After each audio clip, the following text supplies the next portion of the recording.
All right, welcome back. Last week we briefly touched on the Chapter 11 reorganizations when we talked about Bidenomics. Remember that? Well, we now have more research suggesting that we're onto something there. The Epoch Times reports a record number of U.S. firms are collapsing under the weight of higher interest rates.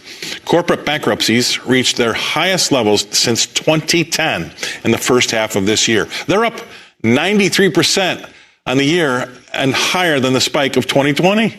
That's we got 15 companies that have gone under with more than $1 billion in liabilities. How about that? Now, higher rates and bank lending, our banks not willing to lend are two probably the biggest reasons. And Goldman Sachs has just been out saying that 75% of small businesses are worried about accessing capital, right? That doesn't sound like a great economy, if you ask me. Is it Bidenomics or Biden nightmare? My next guest says it's bound to happen. Please welcome to the show, Rebecca Walser. Rebecca, thanks for taking the time to join us here today. We talked off air. A lot of the folks that watch the show know that I'm getting lonelier and lonelier on Recession Island. That just means more beer for me. But I feel as though I have too many things in my 36 years of doing this job are telling me danger, danger, Will Robinson. But do you feel like a lot of the other pundits out there are kind of ignoring them and just whistling by the graveyard?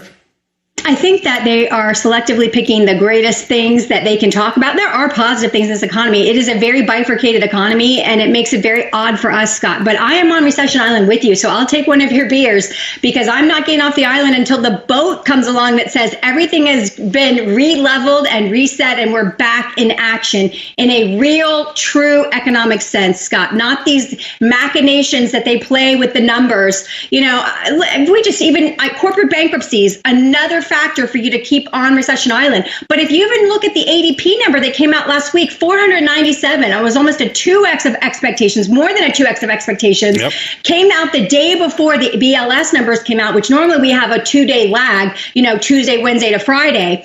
And that spooked the market to think, we've got a 25 basis point rate locked in. But then the real numbers come out on Friday and they're 209,000. And we're all scratching our head while Biden's out there touting this great Biden economics and talking about manufacturing when we're losing manufacturing jobs. Manufacturing has had 8 straight months of contraction. It's the lowest number we've had literally since 2022. And it is a problem for us, Scott. We can see that the businesses are not expanding. They're not getting access to capital. And what has happened in these corporate bankruptcies is that we've had such a fast progression of increasing the cost of capital that businesses rely upon for cash flow purposes to expand, to continue operations, to be a going concern. We've had such a massive, fast increase of pace of interest rates that the two things happened. First of all, a lot of liquidity left the banks and went to treasuries because the Fed is fighting the banks for short-term rates. So you're going to have capital leave the banks. As capital leaves the banks, we had the banking crisis in March, April.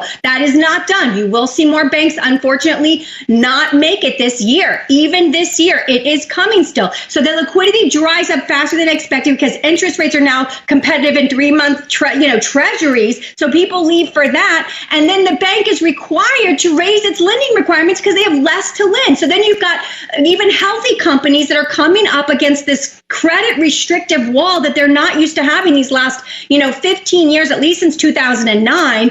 And they are seeing their liquidity also dry up. So overall, it's what we've been talking about. I've been beating the drums for 6 months with you, Scott, saying liquidity, liquidity, liquidity. We are a country of stimulus and consumption. When the stimulus stops, the market no longer has that. Think of it as oil in an engine. There's going to be a stoppage, a complete stoppage, and there's going to be a break in the system. And that's what you and I are bracing for, and that's why we're on Recession Island. And so many Wall Street pundits will point to the ADP report. It was interesting, Scott, just really fast. I know I've gone really long here, but I will just even add that we talked even Friday about the fact that, we've had so many downward revisions these last 8 months. Yes. You get a decent $200,000 job number and then 100,000 jobs are coming off the very next month on the estimate. That's exactly right. That's exactly what we had on Friday.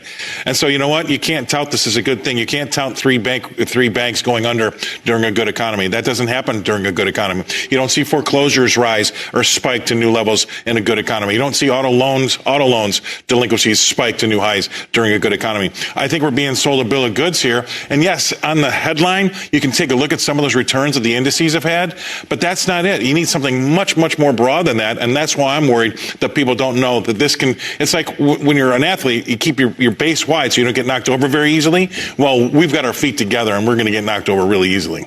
Yeah, you're so right. And so I just encourage the audience. I know that they're educated and they're informed because they're watching your show, Scott, but just stay the course. Do not get sucked into the FOMO vortex that this is a bull market now and get back in, because I am telling you, and I don't have to tell you, but I'll tell the listeners because they don't know, the hedge funds know what's happening, right? And we've had we have $1 trillion of short bets against the S&P 500 from the institutional hedges since the largest short position since April of 2022.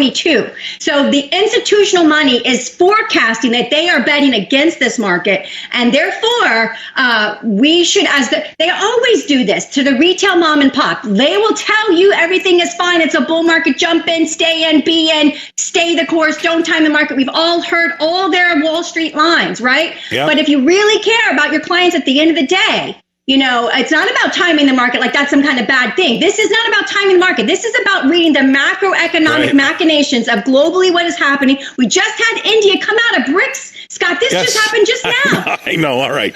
You're awesome. What's happening? I don't know, but my head's going to explode because you're so right. I appreciate you coming on. Thank you very much, Rebecca Walser.